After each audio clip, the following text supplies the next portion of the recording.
Hello বন্ধুরা, তোমরা সবাই কেমন আছো? আশা করি ভালো আছো, সুস্থ আছো। তো আমিও ভালো আছি। মৌসুমি অফিসিয়াল চ্যানেলে তোমাদের সবাইকে স্বাগত জানিয়ে আজকে চলে এলাম রান্না শেয়ার করতে। তো চলো আজকে কী কী রান্না করবো সেটাই শেয়ার করব। তো প্রথমে দেখো ভাত বসিয়েছে, ভাত ফুটছে। আর এখানটা দেখো পাঁচ শাক বসিয়েছি। তো গতকালকে পাঁচ শাক করেছিলাম, মেয়ে বলছে মা খুব ভালো হয়েছে খেতে, তো আজকেও বানাও। তো তার জন্য দেখো আজকেও পাঁচ শাক বানাচ্ছি আর পাঁচটা ভালো করে ফুটে নিচ্ছি। এখন সোমবার দিনই, সোমবারটা পরে দেবো। তো চলো। আর এখানটায় মশলা করে নিয়েছি ডিমের জন্যে। তো ডিমের জন্য কী কী মশলা করেছি দেখো। ওখানটায় জিরে, ধনে, লঙ্কার গুঁড়ো, পেঁয়াজ কুচিয়ে নিয়েছি, টমেটো, আদা রসুন বেটে নিয়েছি, তেজপাতা ফোড়নের জন্য নিয়েছি। আর এখানটায় রয়েছে এই যে আলু কেটে নিয়েছি। আর এখানটায় রয়েছে এই যে ডিম সেদ্ধ করে আর ঠান্ডা করতে দিয়েছি। আর এখানটা রয়েছে চিংড়ি মাছ, পাঁচ শাক দিয়ে চিংড়ি মাছ দিয়ে হবে।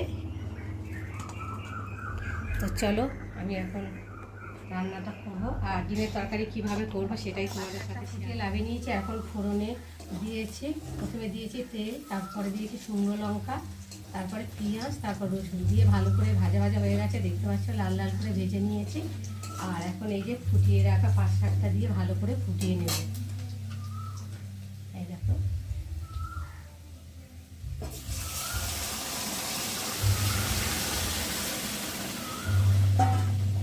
নেড়ে দেবো, নেড়ে দিয়ে আর এই যে ভেজে রাখা চিংড়ি মাছগুলোকে দিয়ে ভালো করে ফুটিয়ে নেব।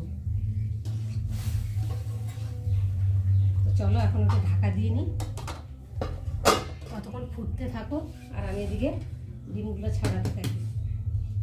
তো এখন এই গরমের সময় ডিমের সাইজগুলো দেখতে পাচ্ছ, ছোট ছোট। তো ডিমটা ভালোই সেদ্ধ হয়েছে, কেননা সেদ্ধর সময় একটু নুন ফেলে দিয়েছি। তো দেখো সুন্দরভাবে খোসা ছাড়ানো হয়ে যাচ্ছে।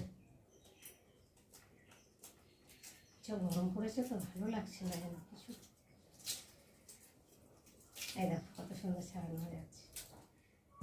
একটু নুন দিয়ে দিলে তো খোসা তাড়াতাড়ি উঠে যায়।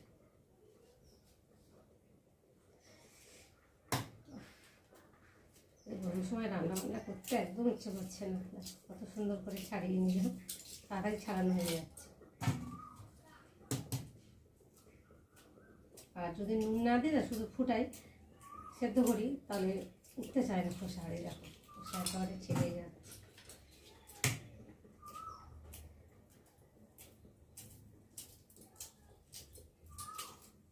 ততক্ষণ ফোটক, আমি ততক্ষণ একটা কাজ সেরে নিই। এই দেখো কত সুন্দর ছাড়ানো হয়ে গেল।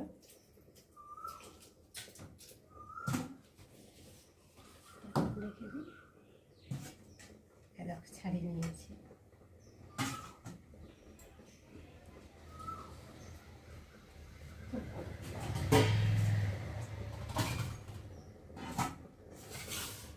চলো একটু পাঁচ শাকটা নেড়ে দেখি কেমন হয়েছে।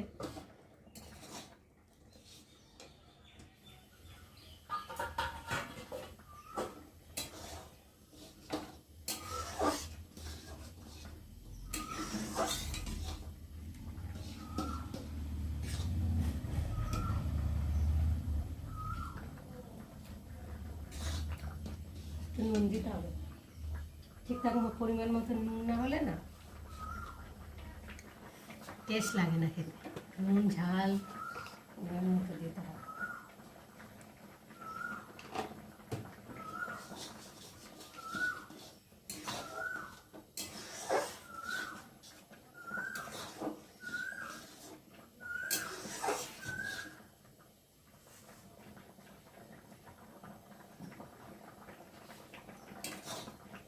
পাঁচ শাক দিয়ে এক থালা ভাত খাওয়া হয়ে যাবে।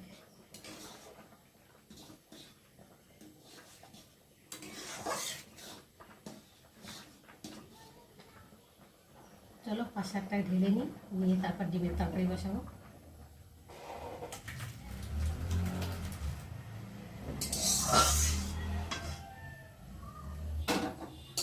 পাঁচ শাক লাভিয়ে নিয়েছি সোমবার দিয়ে। আর এখন কড়া বসিয়েছি, কড়াতে তেল দিয়েছি, তেলটা গরম হয়ে গেছে। আর এখন আমি অল্প করে নুন দেব। এবার দেবো এই যে ডিমগুলো দিয়ে ভালো করে ভেজে নেব।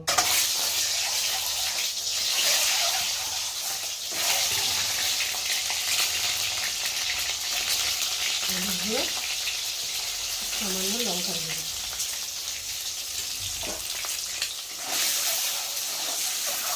আমি ডিমটাকে ভালো করে ভেজে নেব। ডিমের ঝোলে তো ডিম বেশি ভাজলে ভালো লাগে না, হালকা করে ভাজতে হয়, তাহলে ভালো লাগে। একটু খুঁটি দিয়ে কাটিয়ে দিই ডিমগুলোকে, যাতে ডিমগুলো ঢোকে ঝোলটা।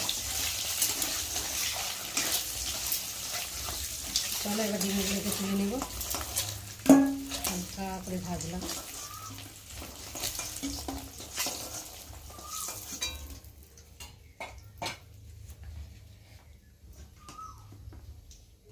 কড়াতে একটু তেল দেব, একেবারে ডিমের ঝোলটা বসিয়ে দেব। তো চলো ফোড়নে দেব তেজপাতা,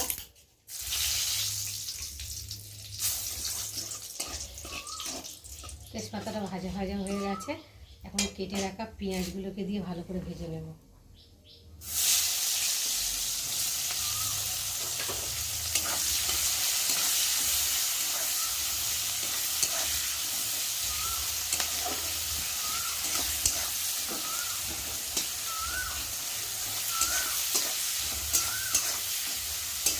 পেঁয়াজটা একটু ভাজা ভাজা হয়ে গেছে, এখন আমি আলুগুলোকে দিয়ে ভালো করে আলুটা ভেজে নেব পেঁয়াজের সাথে।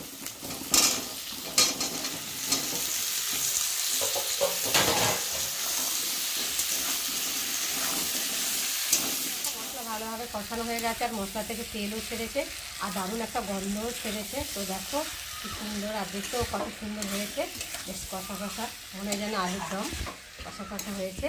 আর এখন আমি যে জল দিয়ে ভালো করে ফুটিয়ে নেব।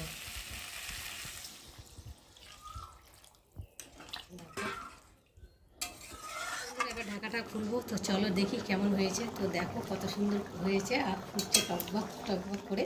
আর দেখলো তো দেখি আলুটা সেদ্ধ হয়ে গেছে কি, এই যে আলুটা সেদ্ধ হয়েছে, একটু বাকি আছে।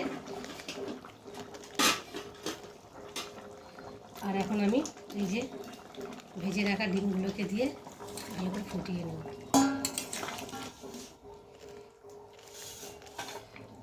দিয়ে দেবো মিট মশলা। গরম মশলা দিলে তো খুব ঝাল হয় খেতে, আর মিট মশলা দিলে কালারটা খুব সুন্দর হয়, আর খেতে খুব ভালো লাগে। আর এখন আমি আরেকটু উপর দিয়ে চিনি দিয়ে দেবো, দিয়ে একটু ফুটিয়ে নাড়াচাড়া করে। আমার ডিমের ঝোলের রেসিপি তৈরি হয়ে গেছে। কেমন লাগলো তোমরা কিন্তু অবশ্যই কমেন্ট করবে, আর ভালো লাগলে লাইক কমেন্ট শেয়ার করো। আর আবার চ্যানেলে যদি নতুন হয়ে থাকো চ্যানেলটাকে সাবস্ক্রাইব করো। চলো আবার দেখা হবে তোমাদের সাথে পরের ব্লগে। ততক্ষণ তোমরা তোমাদের খেয়াল রাখো, তোমরা আমার চ্যানেলটাকে সাবস্ক্রাইব করতে থাকো, আর আমি এদিকে তরকারিটাকে ঢালতে থাকি।